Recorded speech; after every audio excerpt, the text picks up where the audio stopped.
दोस्तों, जैसा कि मैंने आप सभी को कहा था मेरे लास्ट वीडियो में कि मैं आपको सेविंग्स करने के जो भी ऑप्शंस हैं उन सभी ऑप्शंस के बारे में एक सेपरेट वीडियो बनाऊंगा। तो उसी सीरीज़ में दोस्तों आज के वीडियो में मैं लाया हूं आप लोगों के लिए पब्लिक प्रोविडेंट फ़ंड। जी हाँ दोस्तों, आप में से बहुत लोगों ने मुझसे कहा भी था कि मैं पीपीएफ के बारे में एक वीडियो बनाऊँ, उसके बेनिफिट्स, फीचर्स, लिमिटेशंस के बारे में इन्फॉर्मेशन दूँ।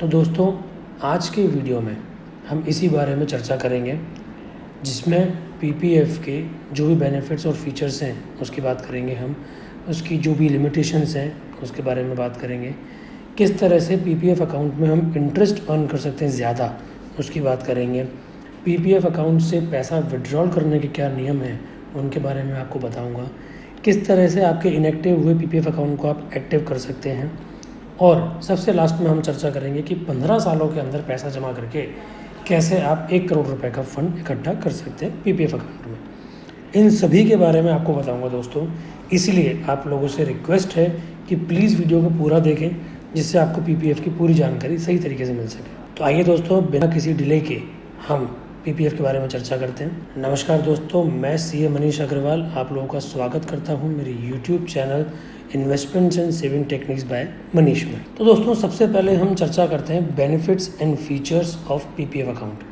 पीपीएफ अकाउंट के क्या क्या बेनिफिट्स हैं, फीचर्स हैं। तो दोस्तों सबसे पहले इसमें आता है कि इसमें इंटरेस्ट रेट जो कि 7.1% है, जो कि सबसे हाईएस्ट है एट प्रेजेंट, और एफडीज़ की अगर हम बात करें तो उनमें 5.4%, 5.3% या 5%, 4.5% भी है कुछ बैंकों में। तो इसके हिसाब से ये बहुत अच्छा इंटरेस्ट रेट है। ये इंटरेस्ट रेट फिक्स्ड है, जो कि गवर्नमेंट के द्वारा डिसाइड किया जाता है, गवर्नमेंट ही इसको चेंज कर सकती है। ये दोस्तों गवर्नमेंट की बहुत स्मॉल सेविंग स्कीम्स है ये, इसलिए सबसे सेफेस्ट वे ऑफ इन्वेस्टमेंट है ये। गवर्नमेंट गारंटी देती है इसमें, और ऐसा नहीं होता जनरली कि गवर्नमेंट ही दिवालिया हो जाए, तो इसलिए पैसा आपका बिल्कुल सुरक्षित रहता है। यहाँ पर मिनिमम इन्वेस्टमेंट 1 साल के अंदर आपको 500 रुपये दोस्तों, एक गुल्लक की तरह हो गया है कि आपको केवल 500 रुपये मिनिमम हर साल जमा कराने इसमें ज़रूरी है। इसके अलावा दोस्तों सबसे अच्छा बेनिफिट ये है इसका कि पीपीएफ अकाउंट को किसी भी आपकी लायबिलिटी या लोन के लिए अटैच नहीं किया जा सकता। इवन दो कोर्ट भी इसकी किसी भी आपके रिकवरी के लिए पीपीएफ अकाउंट को अटैच नहीं करवा सकता है, क्योंकि ये एक आपके रिटायरमेंट के लिए या सेविंग्स के लिए या आपके बुढ़ापे के लिए पैसा इकट्ठा होता है इसमें, इसलिए इस अकाउंट को कभी भी अटैच नहीं किया ऐसा किसी भी लायबिलिटी या लोन के लिए। इन्फ्लेशन को बीट करने के लिए, एटलीस्ट कम्पीट करने का सबसे बढ़िया ऑप्शन है दोस्तों ये। आपका पैसा कभी भी कम नहीं होगा, भविष्य में जाकर के बढ़ेगा ही बढ़ेगा। पीपीएफ अकाउंट में डिपॉजिट करने पे दोस्तों इनकम टैक्स के अंदर डिडक्शन भी मिलता है, जो कि 1,50,000 रुपये तक का है। तो अगर कोई टैक्स बेनिफिट इसके अंदर लेना चाहता तो वो भी ले सकता है।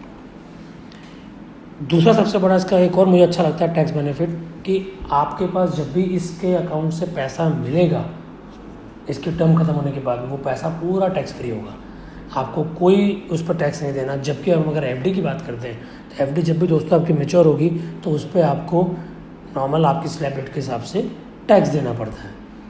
ये पीपीएफ अकाउंट 15 साल का खाता होता है दोस्तों, इसको आप शॉर्ट टर्म के लिए नहीं कर सकते हो। जनरली लोग रिटायरमेंट के लिए, बच्चों की शादी या एजुकेशन, हायर एजुकेशन के लिए खुलवाते हैं। इसको आप आने वाले टाइम में फर्दर 5-5 साल के टर्म्स के लिए एक्सटेंड कर सकते हैं, जितना आपकी मर्जी हो उतना। तो ये तो दोस्तों बेनिफिट्स से।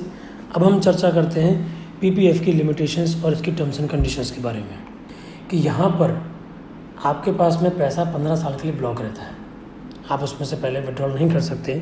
कुछ केसेस में विड्रॉल अलाउड, जिसके बारे में हम चर्चा करेंगे आगे जाकर के वीडियो में, लेकिन उसके अलावा आपको इसमें पैसा विड्रॉल नहीं मिल सकता। रेसिडेंशियल इंडिविजुअल ही एफ में पैसा डिपॉजिट करवा सकते हैं। पहले एनआरआईज को भी अलाउड था, बट अब एनआरआईज पीपीएफ में पैसा नहीं डाल सकते, डिपॉजिट नहीं कर सकते। अगर किसी एनआरआई का पीपीएफ अकाउंट ऑलरेडी है तो वो उस अकाउंट को ऑपरेट कर सकते हैं, बट वो उस पीपीएफ अकाउंट के बाद में उसको एक्सटेंड नहीं कर सकते, जो हम बात करें 5-5 साल के एक्सटेंशन की। तीसरा दोस्तों इसमें एक लिमिटेशन है कि आप अधिकतम 1.5 लाख ही रुपये इसमें डिपॉजिट कर सकते हैं।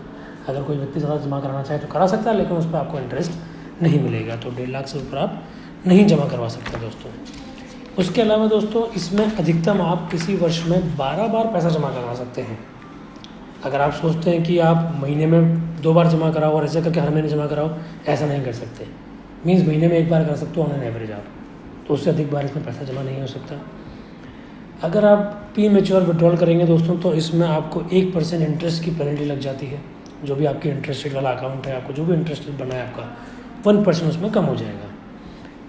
दूसरा दोस्तों, इसमें इंटरेस्ट जो मिलता है वो ईयरली बेसिस पे मिलता है। जनरली एफडीज़ में वो क्वार्टरली मिलता है और यहाँ पर वो ईयरली मिलता है, बट मिलता आपके मंथली बैलेंस पर है। ये दोस्तों देखा जाए तो लिमिटेशंस में नहीं आता है, लेकिन फिर ठीक है। अब आती बात दोस्तों कि हम इंटरेस्ट ज़्यादा कैसे अर्न करें इसमें। तो दोस्तों ये थंब रूल है कि आपको पीपीएफ अकाउंट में जब भी आप पैसा जमा करवा रहे हैं तो उस महीने, करंट महीने की 5 तारीख से पहले जमा करवाएं दोस्तों। ये पीपीएफ अकाउंट के अंदर नियम है दोस्तों कि अगर आपको इंटरेस्ट की कैलकुलेशन जो वो करता है मंथली बैलेंस में 5 तारीख को जो बैलेंस होगा उस बैलेंस के ऊपर वो मंथली कैलकुलेशन करता है। तो इसलिए 5 तारीख को हम सेफ चलते हुए 4 तारीख तक की बात करते हैं। आप 4 तारीख तक पैसा डालो तो पूरे महीने का आपको इंटरेस्ट देगा। अगर आप 4 तारीख के बाद डालेंगे तो आपको उस महीने का इंटरेस्ट नहीं मिलेगा। फॉर एग्जांपल, अगर आप 1.5 लाख रुपए जमा करवाते हो 4 अप्रैल 2021 तक, तो आपको अप्रैल मंथ का इंटरेस्ट मिलेगा। अगर आप 4 तारीख तक जमा नहीं करवा पाए, 5 या 6 तारीख को आपने जमा करवाया, तो आपको अप्रैल मंथ का इंटरेस्ट नहीं मिलेगा। मई मंथ से आपको इंटरेस्ट मिलना स्टार्ट हो जाएगा, लेकिन अप्रैल का नहीं मिलेगा। यकीन मानिए दोस्तों, अगर आप ये एक दिन के अंतर की वजह से 3 लाख रुपए का किसी को फ़ायदा हो जाता है तो किसी को नुकसान हो जाता है over the period of 15 years. तो दोस्तों इसलिए इसका बहुत खास तौर पर ध्यान रखना है। अब अगली बारी आती है दोस्तों हमारी विड्रॉल्स की, कि पीपीएफ से किस तरह से हम विड्रॉल कर सकते हैं। तो दोस्तों पीपीएफ में विड्रॉल करने के टोटल हमारे पास में 3 तरीके हैं। पहला लोन, दूसरा पार्शियल विड्रॉल और तीसरा आता है प्री मैच्योर क्लोजर। तीनों की अलग अलग कंडीशन है दोस्तों, क्या कर सकते हैं क्या नहीं कर सकते, आइए देखते हैं। तो लोन आप ले सकते हो दोस्तों 3rd फाइनेंशियल ईयर से 6th ईयर तक। मतलब आपको 2 साल निकालने के बाद जैसे ही आपका तीसरा साल स्टार्ट होगा आप लोन लेने के लिए एलिजिबल हो जाएंगे। आप 3 साल से लेकर 6 साल तक का पीरियड है, उस पीरियड और टाइम फ्रेम में आप विड्रॉ कर सकते हैं कुछ लोन अमाउंट के तौर पे। इंटरेस्ट रेट की हम बात करें दोस्तों, तो इंटरेस्ट रेट लोन पे जो लगेगी आपकी जो पीपीएफ की रेट है उसका 2+2% ये आपके लोन पे इंटरेस्ट रेट लगेगी। अधिकतम आप इसमें 25% ऑफ पीपीएफ बैलेंस का ही लोन ले सकते हैं।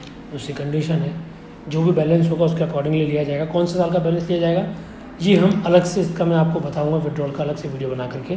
फिलहाल यहाँ पर आप ये समझ लीजिए कि 25% से अधिक आपको लोन नहीं मिल सकता। सेकेंड हम बात करते हैं पार्शियल विड्रॉल। तो पार्शियल विड्रॉल दोस्तों स्टार्ट हो जाता है आपका 7th फाइनेंशियल ईयर से। 15 साल का खाता है दोस्तों, 6 साल के बाद से आपको उसमें लोन नहीं मिलेगा। आपके पास में पार्शियल विड्रॉल का फैसिलिटी आपको मिल जाएगी, वो आप ले सकते हैं। अब विड्रॉल आपको जो अधिकतम मिल सकता है दोस्तों वो 50% ऑफ बैलेंस का मिल सकता है, उससे ज़्यादा का आपको नहीं मिल सकता। थर्ड आता है दोस्तों प्री मैच्योर क्लोजर। अब दोस्तों कुछ कंडीशंस होते हैं जिसमें आपको क्लोजर कराना पड़ जाता है, तो वो भी आपके पास फैसिलिटी अवेलेबल हो जाती है जब आप 5 फाइनेंशियल ईयर कंप्लीट कर चुके होते हो उसके बाद से। प्री मैच्योर क्लोजर में दोस्तों आपको इंटरेस्ट की पेनल्टी लग जाती है, जैसे हमने पहले भी चर्चा की थी कि जो भी आपकी एवरेज इंटरेस्ट बैटरी होगी पीपीएफ अकाउंट में उसमें 1% का आपको पेनल्टी लग जाता है, तो वो इंटरेस्ट आपका कट जाता है। ये प्री मैच्योर आपको अलाउड है सीरियस इलनेस हो जाए आपकी खुद की अकाउंट होल्डर की या फिर फैमिली मेम्बर जो भी आप पे डिपेंडेंट है उसके इलाज के लिए आपको प्री मैच्योर क्लोजर अलाउड है। उसके अलावा अकाउंट होल्डर की हायर एजुकेशन के लिए भी आप प्री मैच्योर क्लोजर करवा सकते हैं। इसके अलावा और किसी भी कंडीशन के लिए आपको प्री मैच्योर क्लोजर अलाउ नहीं है। अब दोस्तों हम चर्चा करते हैं कि अगर आपका पीपीएफ अकाउंट इनएक्टिव हो चुका है तो उसको एक्टिव कैसे किया जाए। तो दोस्तों वैसे तो पीपीएफ अकाउंट को चालू रखने के लिए 500 रुपये हर साल आपको डिपॉजिट कराने पड़ते हैं, बट फिर भी इन केस अगर आपका वो नहीं होता है तो उस केस में क्या कर सकते हैं। तो दोस्तों पहली चीज़, आप कभी पीपीएफ अकाउंट को आपको एक्टिव करा सकते हैं, कोई टाइम लिमिट नहीं है उसके लिए। आपको जितने भी सालों का आपका अरियर रहा है, आपने पेमेंट नहीं किया है पीपीएफ अकाउंट में, उन हर एक साल के लिए आपको 500 रुपये डिपॉजिट करवाने होंगे। जैसे अगर आपने 4 साल जमा नहीं करवाया है तो 4 सालों के 500 रुपये के हिसाब से 2000 रुपये आपको अब जमा करवाने होंगे। प्लस पेनल्टी आप पे लगेगी इसमें 50 रुपये पर ईयर ऑफ डिफ़ॉल्ट के हिसाब से। मीन्स 4 साल तक अगर आपने पैसा नहीं जमा करवाया, एक्टिव नहीं रहा आपका खाता, तो 4 साल के लिए 50 रुपये का मतलब 200 रुपये, तो 200 रुपये की पेनल्टी आपको जो है दोस्तों जमा करवानी पड़ेगी। तो दोस्तों ये कुछ खास नहीं है, तो आप आराम से बहुत अच्छे से आपके अकाउंट को एक्टिव कर सकते हैं। आजकल तो ऑनलाइन फैसिलिटी भी अवेलेबल हो चुकी है इसके लिए। अब दोस्तों हम चर्चा करते हैं सबसे इम्पोर्टेंट चीज़ की आपके, कि आपका 15 साल के अंदर किस तरह से 1 करोड़ रुपए आप जमा करवा सकते हैं। अब दोस्तों इसके लिए मैं आप लोग के लिए एक टेबल बना के लाया हूँ। उस टेबल के अंदर मैंने आपको ये बताया करंट ईयर से लेकर के 21-22 फाइनेंशियल ईयर से लेकर के कि किस तरह से आप 1,25,000 रुपये हर साल जमा कर रहे हैं आपको 15 साल तक। उसके बाद में 15 साल के बाद में आपको 5-5 साल की 3 टर्म्स के लिए अकाउंट आपका एक्सटेंड करना है, और केवल अकाउंट को चालू रखने के लिए आपको 500-500 रुपये जमा करवाना है बस, और आपको कुछ भी नहीं करना है। तो दोस्तों जैसा कि आप देख रहे हैं कि 30 साल के बाद में यानी कि 2050-2051 में यह आपका 95 लाख रुपए इकट्ठा हो जाएगा। लगभग 1 करोड़ रुपए हो जाएंगे दोस्तों। यानी कि अगर मैं बात करूँ आज की डेट में कोई व्यक्ति अगर 60,000 महीना कमा रहा है, मतलब 7 लाख का किसी का पैकेज है साल का, तो वो अगर 1,25,000 रुपये इसमें जमा करवाता है तो पहली चीज़ उसको इनकम टैक्स का बेनिफिट मिलेगा दोस्तों, ठीक है। दूसरा, उस व्यक्ति का पैसा इकट्ठा होता जाएगा, जो कि ज़्यादा बड़ी चीज़ नहीं है। 1,25,000 रुपये साल का मतलब महीने का लगभग 10,400 रुपये, ज़्यादा बड़ा इन्वेस्टमेंट नहीं है ये सेविंग आराम से हो सकती है। 15 साल के लिए करनी है, वो भी आपको आगे नहीं करनी है।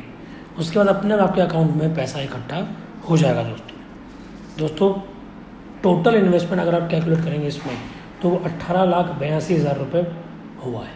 मतलब 19 लाख रुपए से भी कम का इन्वेस्टमेंट है आपका over the period of 15 years. और उसके बाद में आपका 30 साल के बाद में 95 लाख रुपये हो जाते हैं। मतलब अगर 30 साल किसी की आज की एज है तो वो इस खाते को अगर खोलता है तो 60 साल की उम्र में उसके लिए बढ़िया 1 करोड़ रुपये इकट्ठे होकर के आ जाएंगे दोस्तों। PPF एक बहुत अच्छी स्कीम है, क्योंकि इसका रिटर्न और इसकी सेफ्टी इसको बहुत यूनिक बनाता है। इसमें रिटर्न टैक्स फ्री हो जाता है, तो 1 करोड़ रुपये पूरा आपका दोस्तों टैक्स फ्री हो जाता है। हर साल आपको इस पर इंटरेस्ट मिलेगा। अगर आपको रिक्वायरमेंट आप निकाल नहीं रिक्वायरमेंट आप मत निकालिए, कोई इशू नहीं है। तो दोस्तों उम्मीद करता हूँ कि आज का वीडियो आपको अच्छा लगा होगा। मैंने कोशिश की कि वीडियो को जितना हो सकता है उतना छोटा बनाऊँ, लंबा ना करूँ, ताकि काम की बातें ही आपको अच्छे से समझा सकूँ। तो दोस्तों ये था हमारा आज का वीडियो। जो लोग हमारे चैनल पे पहली बार आएँ, प्लीज़ हमारे चैनल को सब्सक्राइब करें और वीडियो को लाइक करें, जिससे कि आपको हमारे चैनल की जो भी और इन्फॉर्मेशनल वीडियो है वो आपको टाइम टू टाइम अपडेट होती रहे। धन्यवाद दोस्तों।